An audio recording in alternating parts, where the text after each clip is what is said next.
ज्योतिष एक विज्ञान है और इसे गहराई से समझा जाए तो जीवन में बदलाव संभव है। तो आइए मैं करूंगी आपकी हर समस्या का समाधान। नमस्कार, सुस्वागतम, वेलकम। मैं निधि शिमाली आपके अपने इस YouTube चैनल में आप सभी का स्वागत करती हूँ। आज मैं आपके सामने राहु के राशि परिवर्तन की जानकारी लेकर उपस्थित हुई हूँ और अब तक मैंने आपको मेष से लेकर वृश्चिक राशि के बारे में बताया कि राहु के इस राशि परिवर्तन का उन पर क्या प्रभाव देखने को मिलेगा। आज मैं आपको इस वीडियो के माध्यम से धनु राशि की जानकारी दूंगी कि धनु राशि वालों के लिए राहु के इस राशि परिवर्तन का क्या प्रभाव रहने वाला है।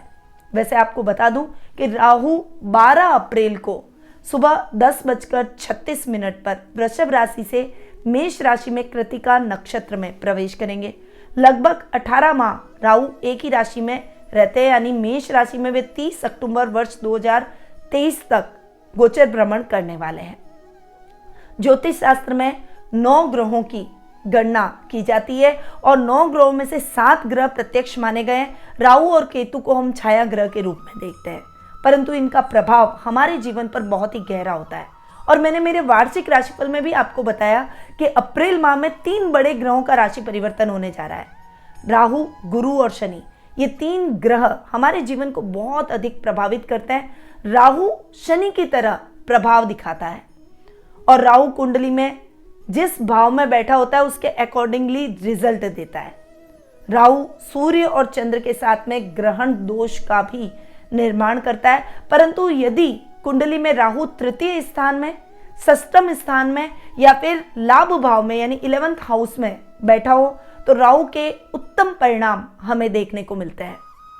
राहु के उच्च और नीच को लेकर भी विरोधाभास है। कुछ आचार्यों का मत है कि राहु कन्या राशि में स्वग्रही, मिथुन में उच्च के और धनु में नीच के होते हैं।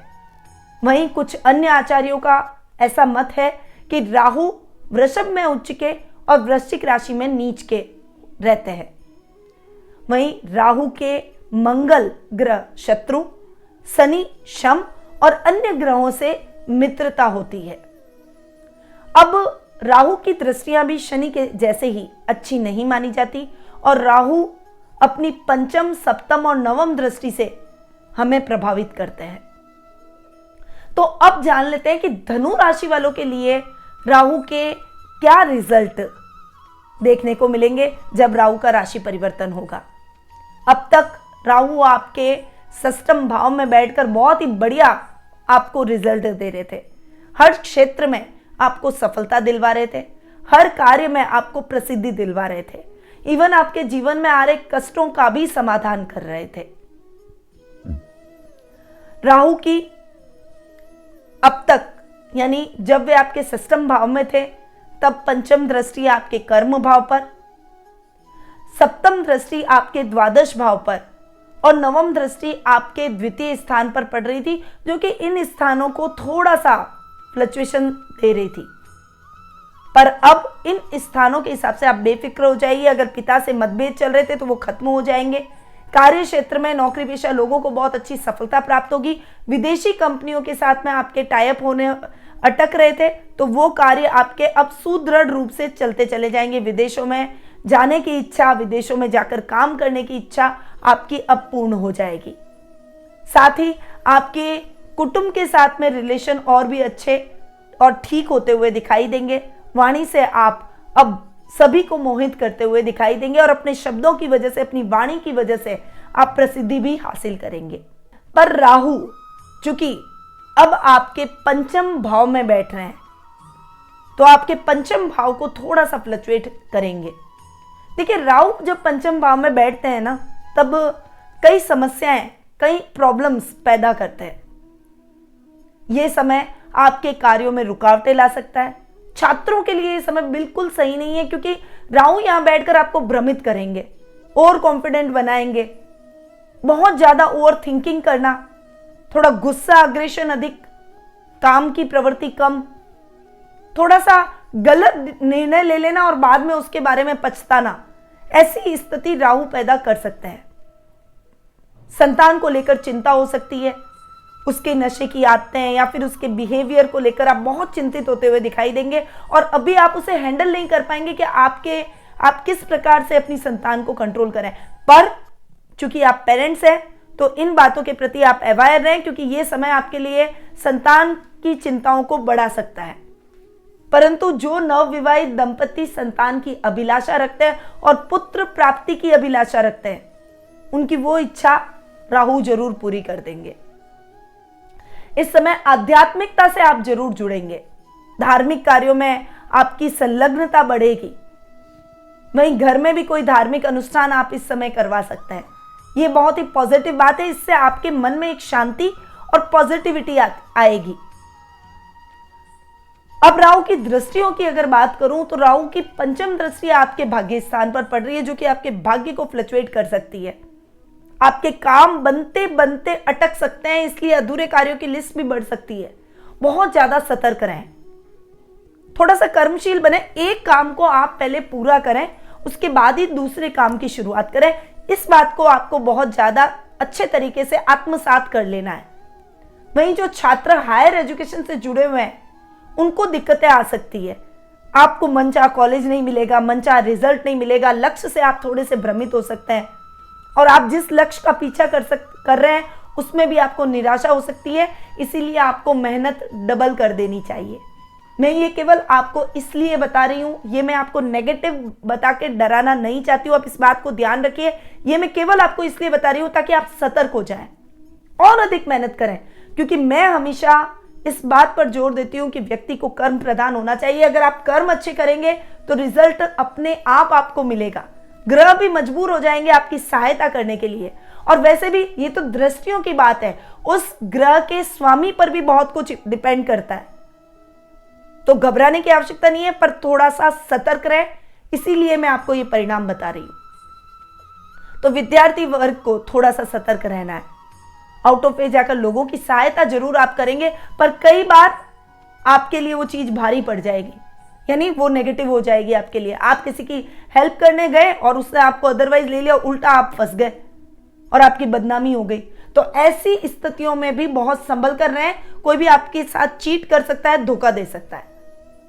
अब राहु की सप्तम दृष्टि की बात करें, जो कि 11th हाउस पर पड़ रही है। 11th हाउस को थोड़ा सा फ्लक्चुएशन दे रही है, यानी आप लाभ कमाएंगे पर लाभ की स्थितियां फ्लक्चुएशन से भरी रहेगी।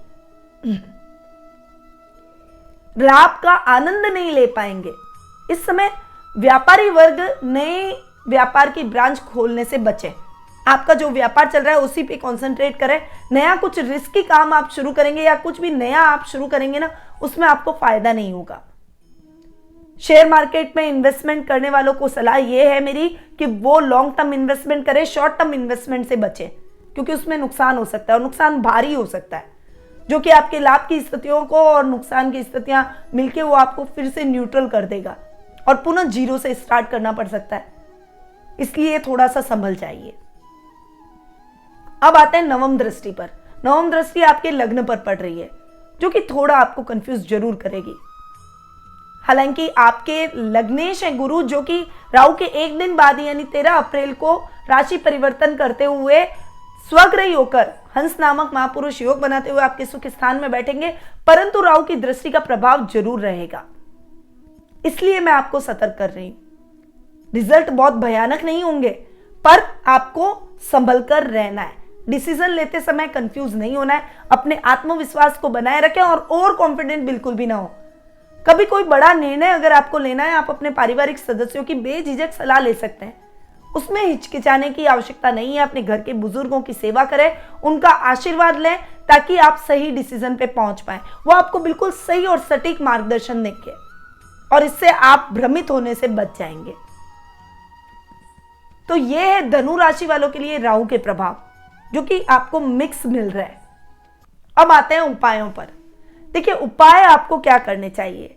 एक तो आपको संध्या काल के समय बैठना है, क्योंकि राहु पंचम में बैठे हैं, तो खासकर जो स्टूडेंट्स है वो पढ़ाई तो कर ही रहे हैं, मेहनत तो कर ही रहे हैं। साथ ही रात को सूर्यास्त के बाद में एक आसन लगा ले, भूरा राहु यंत्र सामने रखें, शनि माला ले लें या फिर भूरी हकीक माला ले लें, और राहु का बीज मंत्र है ओम रा रावे नमः। बस इतना सा बीज मंत्र है, इस मंत्र का आपको उच्चारण करना है।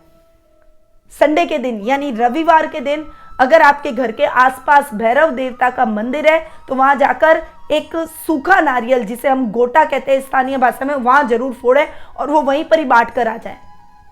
ये ध्यान रखिएगा कि भैरव मंदिर से निकलकर जो प्रसाद आप उनको चढ़ाते हैं, वो प्रसाद आपको घर नहीं लाना है, वहीं आसपास लोगों में, गरीब लोगों में बांट देना है, या वहां पर जो लोग खड़े हैं उनको वो प्रसाद आप बांट दें। अब लाल किताब के कुछ उपाय मैं आपको बताऊंगी जो कि आपको जरूर करने चाहिए, और वो बहुत सरल उपाय ही हैं, कोई ज्यादा टफ उपाय आपके लिए नहीं है। नेत्रहीन लोगों की मदद जरूर करें, और या फिर ऐसे कोई संस्थान होते हैं जहां नेत्रहीन लोगों की मदद की जा सकती है, वहां अपनी तरफ से कुछ दान पुण्य जरूर करें। मांस, मछली, शराब इत्यादि मादक पदार्थों का सेवन बिल्कुल भी न करें। बस ये कुछ उपाय हैं जो कि आपको जरूर करने चाहिए, और ये आपको राहु के दुष्प्रभाव से मुक्ति दिलवा सकते हैं। इसलिए इन उपायों को आप अपने जीवन में जरूर अपनाएं। और ये जो मैंने आपको उपाय बताए, ये आप ध्यान रखें कि गोचर के हिसाब से मैंने आपको बताया। अब आपकी जन्म कुंडली में राहु की पोजीशन कैसी है? क्या राहु तृतीय, षष्टम या 11th हाउस में बैठे? राहु के परिणाम आपको अच्छे मिल रहे हैं? राहु किन ग्रहों के साथ युति कर रहे हैं, या फिर कौन से ग्रहों की युति आपकी कुंडली में शुभ है और कौन से ग्रहों की युति आपकी कुंडली में अशुभ है? आपके मन में भी आपके भविष्य को लेकर कुछ प्रश्न उठ रहे होंगे, आपके जीवन की समस्याओं का आप हल प्राप्त करना चाहते होंगे, तो आप मेरे द्वारा कुंडली विश्लेषण का लाभ घर बैठे ही प्राप्त कर सकते हैं। टेलीफोनिक अपॉइंटमेंट की सुविधा हमने आपके लिए कर रखी है। स्क्रीन पे दिए गए नंबरों पर आप संपर्क करके अपना अपॉइंटमेंट बुक करवा सकते हैं। मैं आपकी समस्याओं का हल दूंगी और आपको ऐसे ही कुछ अच्छे और सटीक उपाय दूंगी जो कि आपके जीवन में सकारात्मक बदलाव ला सके। अब मैं अपनी वाणी को यहीं विराम देती हूँ। स्वस्थ रहिए, व्यस्त रहिए, मस्त रहिए और हमेशा मुस्कुराते रहिए। जय श्री राधे कृष्ण।